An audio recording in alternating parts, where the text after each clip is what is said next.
Good morning. This is Lisa Lovestone, and I am so happy to be back and do not a matcha morning, but a smoothie morning and Bedhead Musings.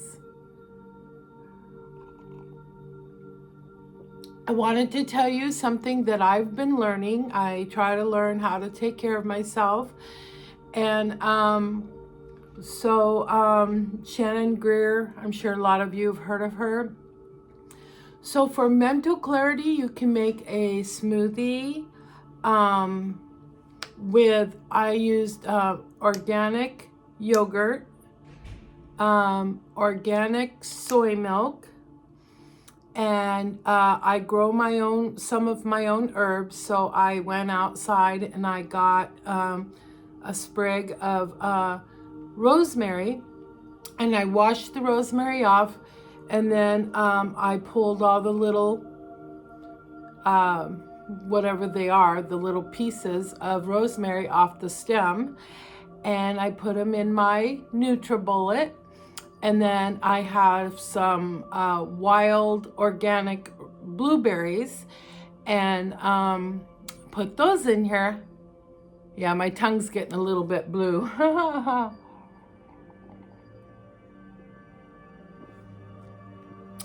My cup is blue, so you probably can't, there you go. See how purpley blue that is? Isn't that beautiful? Anyway, I meant to put honey in it and I forgot. Oh yeah, and I shaved a little bit of orange peel, what is it called when you do that? The word has lost me. Anyway, when you use the cheese grater, you grate your orange peel, orange zest, yeah.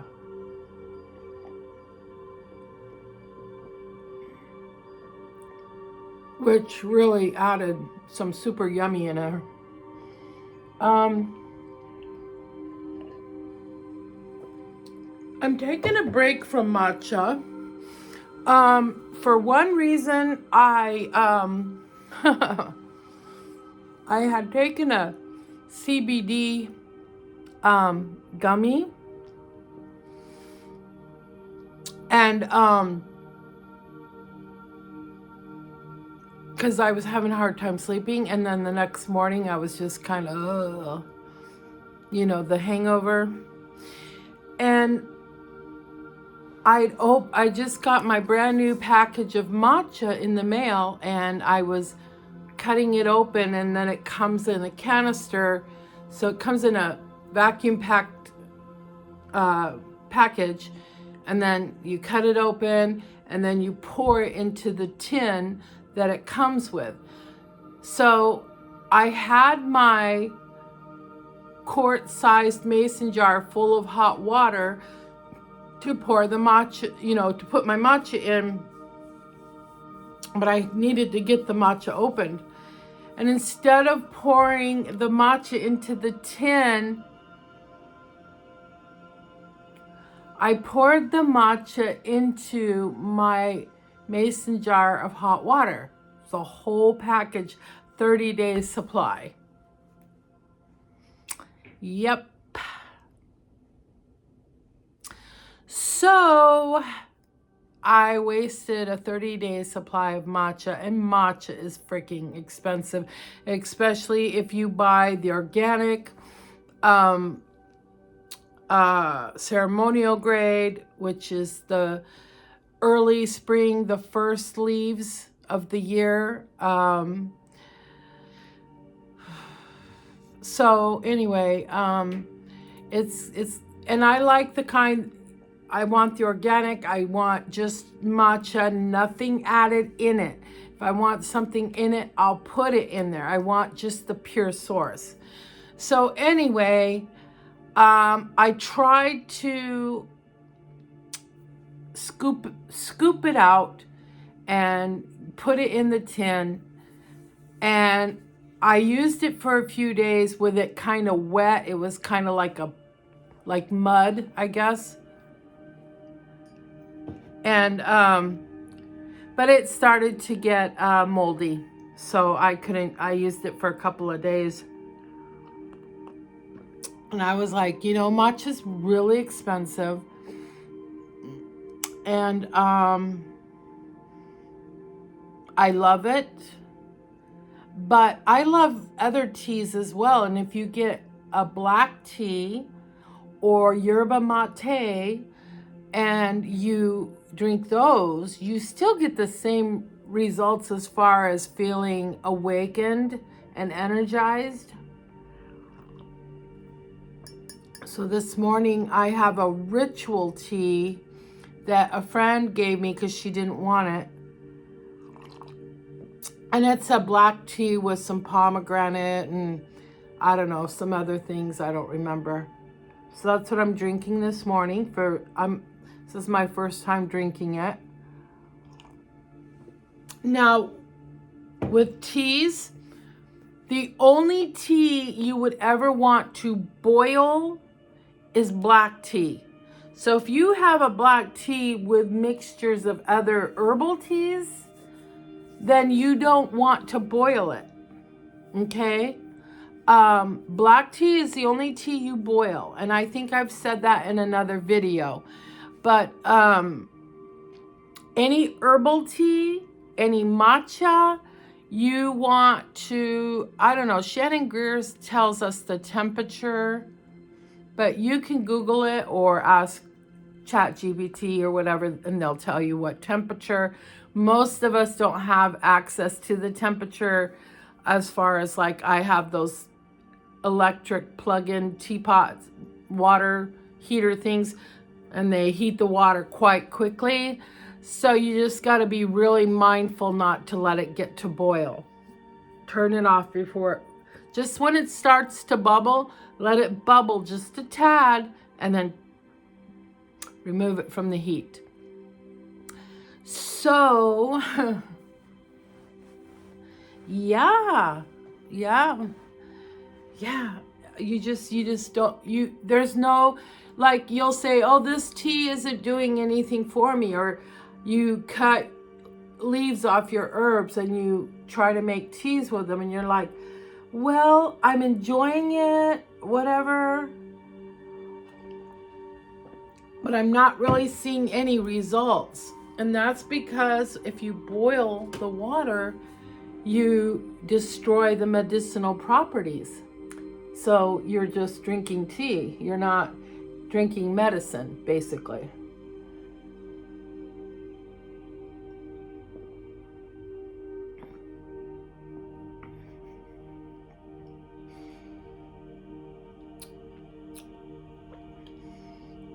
I probably could have let that NutriBullet go just a little longer. I gotta.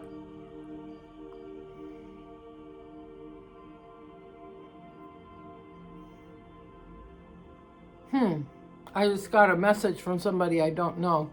She said, I can't wait to work with you.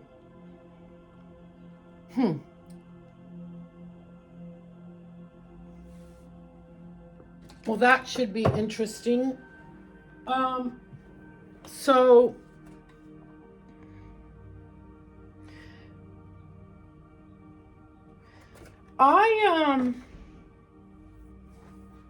I've been really having a hard time.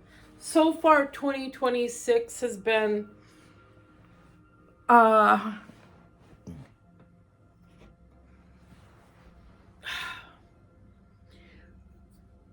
don't know. It's been a hard year for me. You know, I was so excited to get that Subaru. If you've been following me, I was so excited to get that Subaru. I'd always wanted a Subaru. I bought the Subaru from, you know, it was like after I bought the car, you know how they act different? You know, somebody gets your money and they act different. Yeah. When I told Jiggies in North Augusta, South Carolina, you know, that my car was having problems, he gave me back my deposit or my down payment. He gave it back to me and said, okay, I don't want to hear back from you. So the left side of my engine, which is the passenger side of my engine, is bad. And the car has 220,000 miles on it. Now, if it was a Subaru that had been well cared for, 230,000 miles wouldn't be a big deal. But it wasn't cared for, and I thought it was, until I started taking it to the mechanic when things were going wrong with it. And I still have 3 years of payments to make on my Subaru. And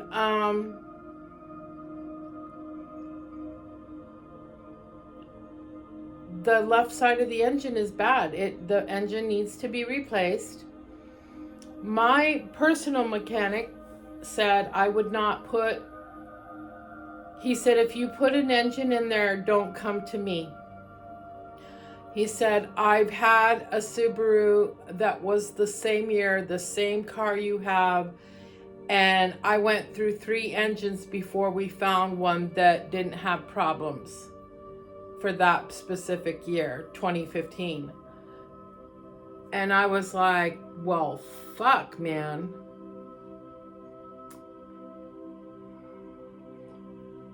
After previously having the Nissan Versa that I put a new transmission in, and then the transmission in less than a year went out on me. Rebuilt transmission.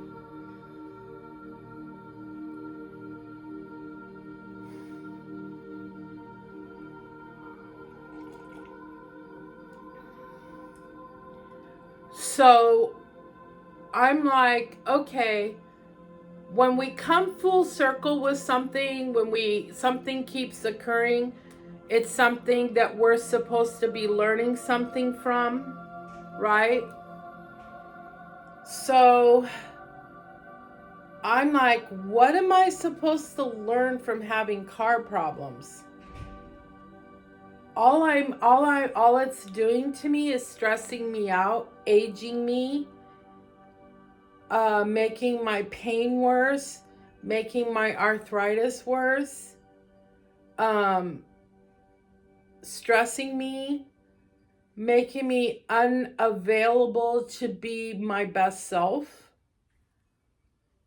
because I travel for my job. I travel. I need my car to work.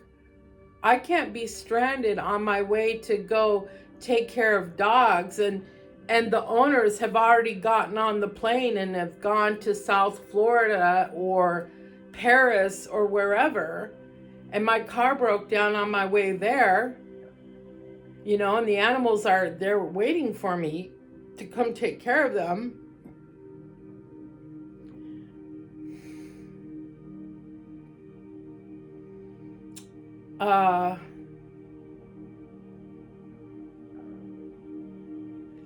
But I got a bank loan, and my bank would not. I tried and tried to get approved for loans repeatedly. And they wouldn't approve the loan because of the year of the vehicle. I test drove other Subarus that I loved that were older but had way less miles. I had a Subaru I drove that had 60,000 miles. I had a Subaru that I drove that had 80,000 miles. And my bank wouldn't approve the loan because it was a 2012 or 2013, whatever.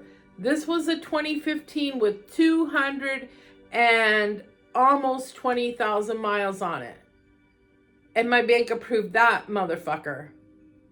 Now, it's a nice Subaru. It's got all the bells and whistles, but it was not taken care of.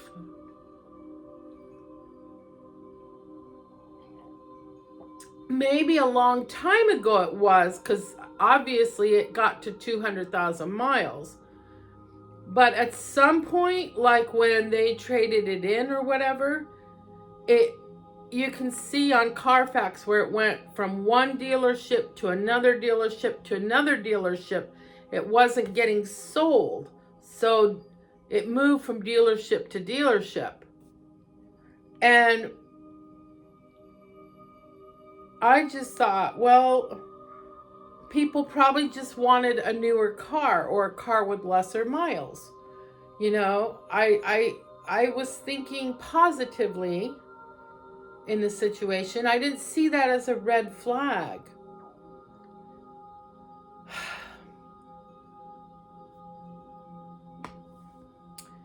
So I have a car that has been, you know, that my mechanic said, you've got probably at most 6 months before it won't be drivable. And it acts up, and there's nothing I can do about it. There's no more fixing that can be done. It's been fixed. I've already spent hundreds of dollars trying to get it to work correctly.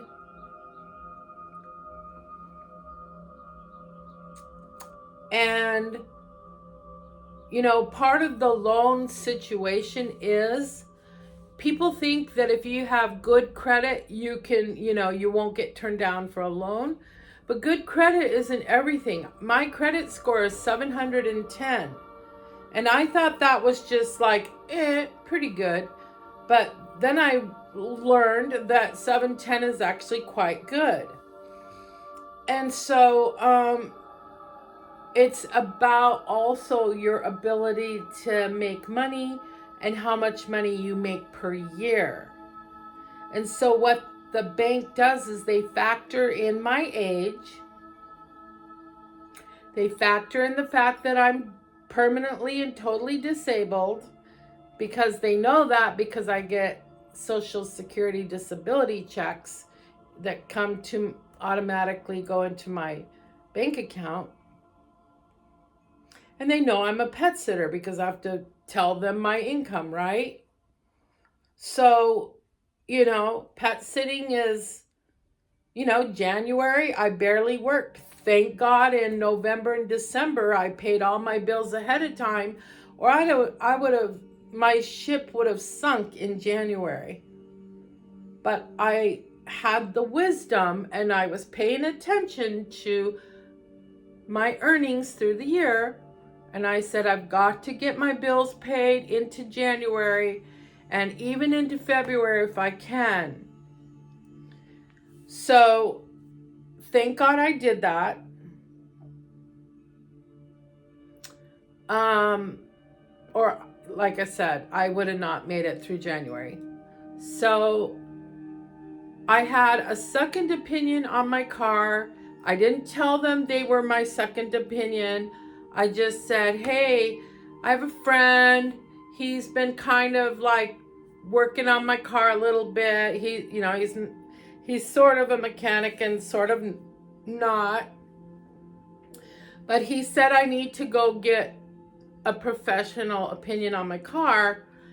And so I'm here. I went to a garage.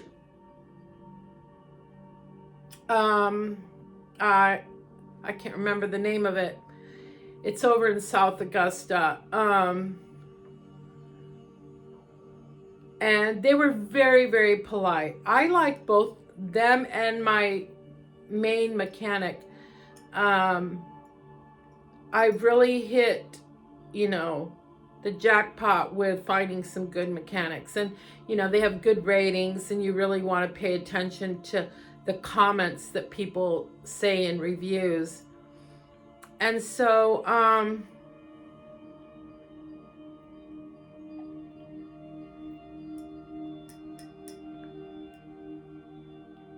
they said, yeah, this transmission or this engine needs to be replaced. So I was like, you know, I was hanging on to my hope a little bit. And I'm just really overwhelmed because I thought that this car was going to be the car I would take to California. You know, my son and I have already been planning me to move to California. He was going to fly here, and we were going to get like a little U-Haul little thing and put it on the back of the Subaru. You know, one that's small enough for the capacity, the load capacity. And, you know, my son Micah was going to drive me to California in my Subaru. Well, the way my Subaru acts, no, I couldn't do that. I would be a fucking nervous wreck just knowing at some point we were going to break down and maybe get ran into and killed. I don't know. I mean, if I got killed, not a big deal. But if my son got killed, that'd be a big fucking deal. So it's just like, nope, we can't do that. We can't do that. So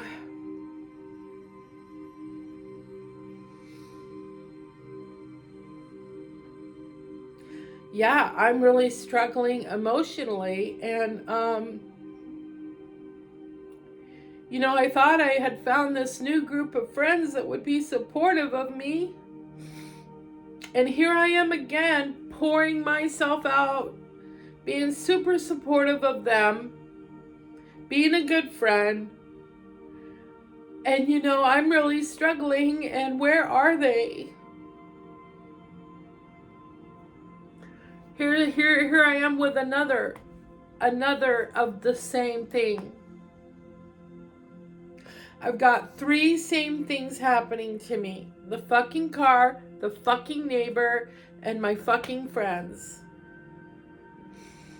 You know, I reached out and befriended some ladies that were like-minded, thinking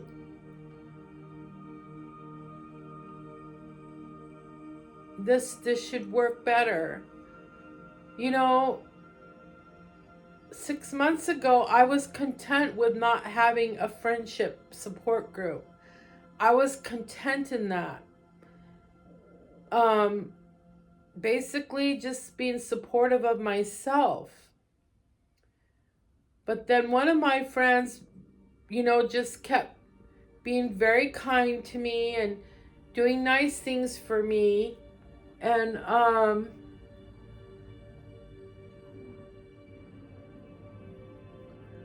so I said, okay, I'm going to open up my heart and let her in and be friends with her. And I'm going to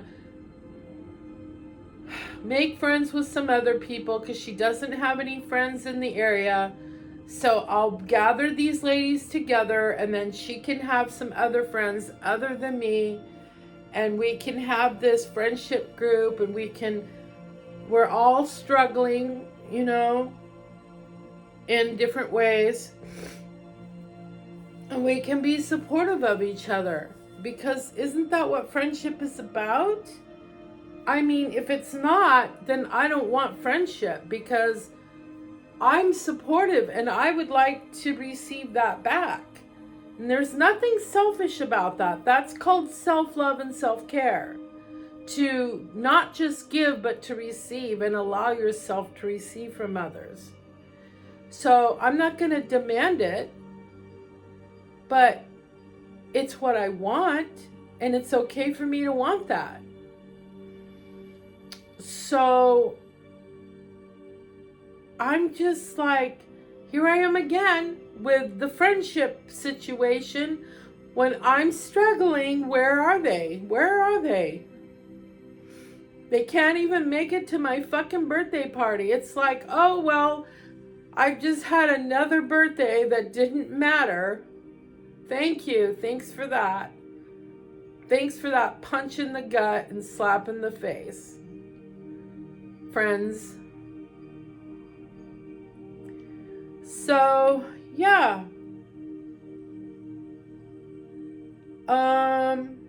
I know that there's a lot of universal energies doing weird universal energy things. And I know it's affecting me. The moon affects me. The solar flares affect me. The sun affects me. The planets affect me. And that's why it's so important for me to do Reiki, because Reiki gets me grounded, gets me balanced. I center myself and I'm okay. But today I just feel like unraveling a little bit. Just allowing myself to feel my feelings and just kind of put my feelings out there. I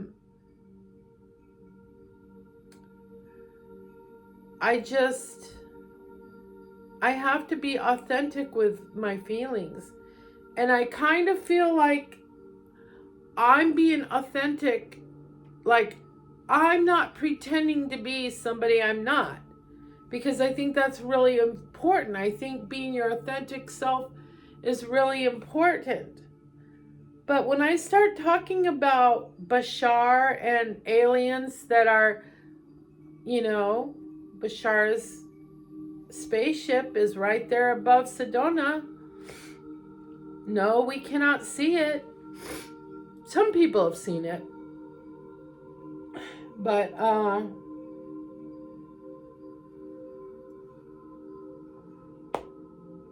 I need friends that either believe in extraterrestrials and that we're not alone. We've never been alone. Or I need friends to accept that I believe that and love me anyway. Right? So, if I'm accepting of them in spite of whatever, everybody has their thing, then can you just allow me to believe in extraterrestrial, which they're not extraterrestrial. Some of them are our cousins because we have some of their DNA. So,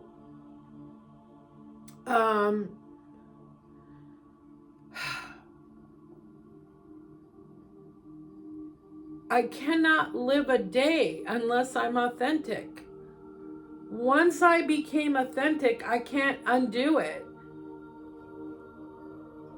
It's who I am now. I'm completely and totally my authentic self. And there's no going back from that. I wouldn't know how to do it. I would feel like I was in a cage.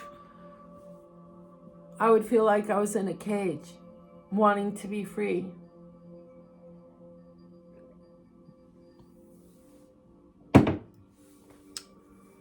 So if anybody else is going through this, I hope that hearing me helps you feel less alone. If you are moved or encouraged by your spirit guides or by your higher self to make comments that might encourage me, please do that. I never hesitate to encourage other people. And what you put out into the universe is supposed to come back to you. That's what I keep getting told.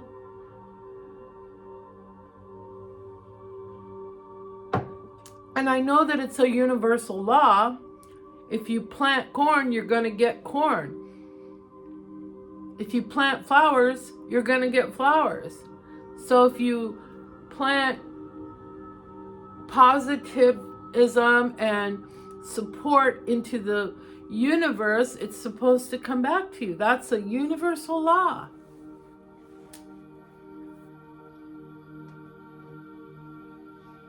It's hard to chew on these blueberries and talk at the same time.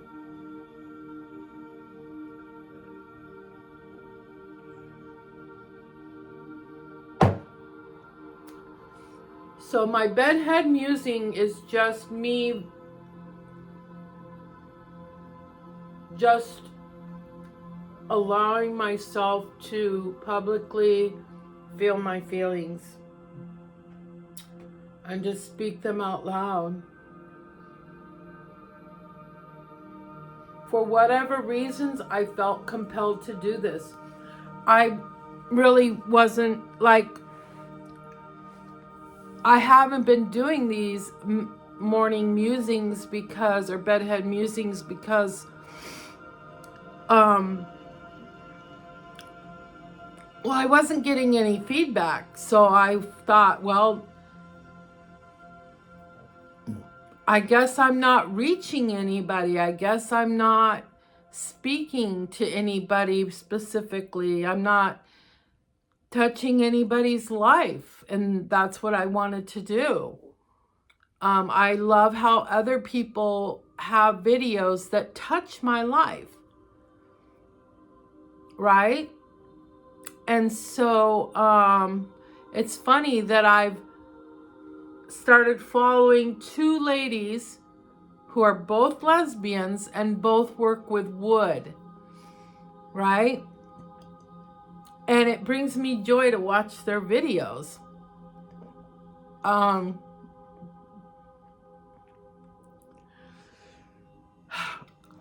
guess maybe I'm not giving enough. I don't know. Do people want more oracle card readings from me? How could I fucking know? Nobody comments. Nobody lets me know. Nobody says thanks. That was really great. I appreciate that oracle card reading.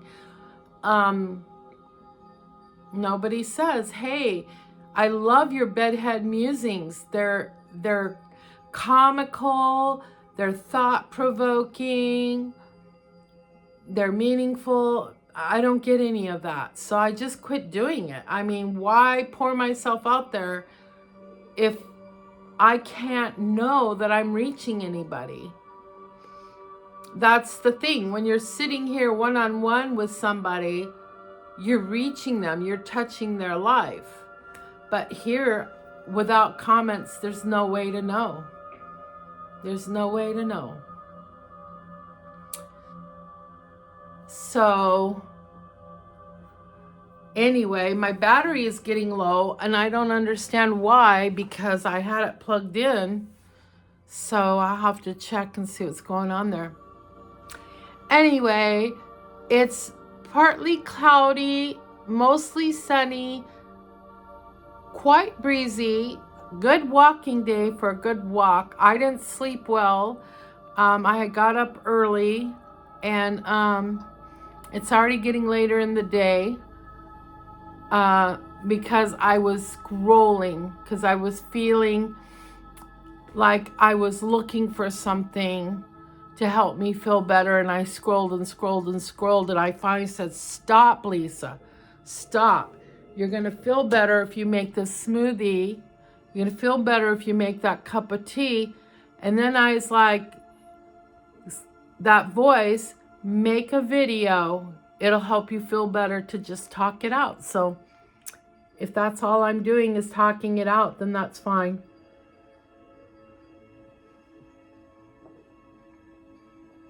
But I don't know, what is my lesson? To stop giving? To stop pouring myself out? I don't think that's my lesson.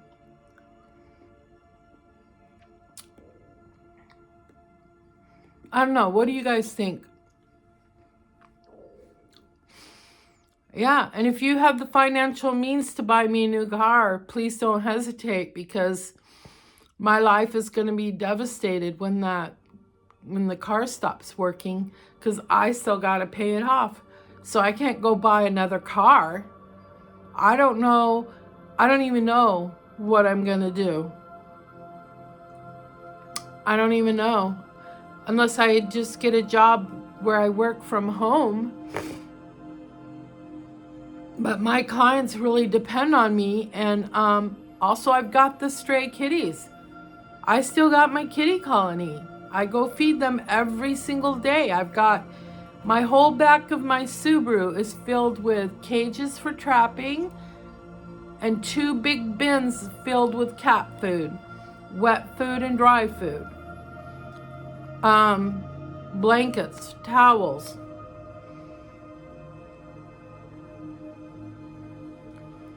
You know, my son says, well, you need to think of yourself first and forget about the cats. I can't do that. I can't forget about the cats. They're my babies. They are precious to me. It would be like saying, oh, I'm not going to take care of my children anymore. I'm just going to walk away.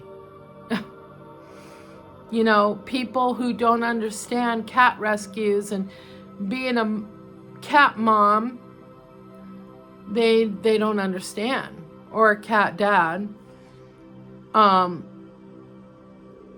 Even though they live, you know, over a mile away from me, I don't know how many miles.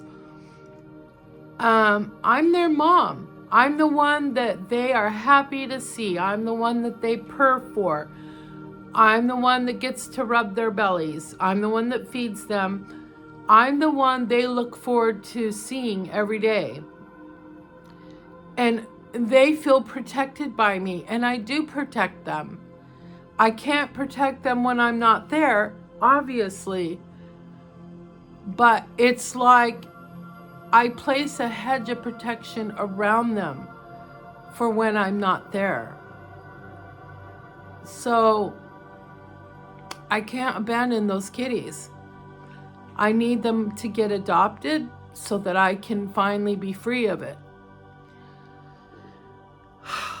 It is draining because there are ups and downs with rescuing cats. I can't say I wish it didn't happen, because I've learned a lot about myself, and I've learned just a lot about life in general because of these cats. But I really need it to be over. I need them to get adopted. I need a rescue to take them all. I need something. I need to be done with it. But I'm not going to abandon them. I can't do that, knowing that they're going to starve and die and God knows what. Get poisoned, because one of them were poisoned. So anyway, I gotta go pet sit. So I'll be pet sitting for the next several days for 2 different clients. And maybe I can do a more cheerful video later on this week. Okay. Blessings to you all. And this is Lisa Lovestone, over and out.